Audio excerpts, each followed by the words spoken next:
Hello, hello. Good morning.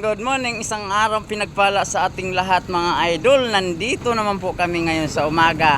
Sa araw na ito, araw po ng Martes. Dito naman po kami ngayon sa San Luis. Nandito naman po ay panibagong araw, panibagong timpla ng Diyos namin. Mga idol, to mga Diyos namin bagong gawa sa mga umaga nito.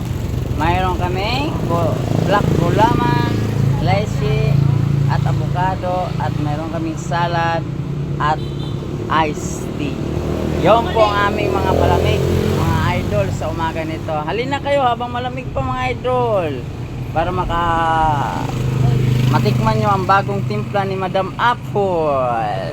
Isang araw pinagpala sa atin mga idol. Sana pagpalain tayong lahat sa araw na ito, kasi sa panibagong araw naman. At mamayang gabi ay maghintay naman tayo sa panibagong lakas ng ulan. Thank you. Good morning.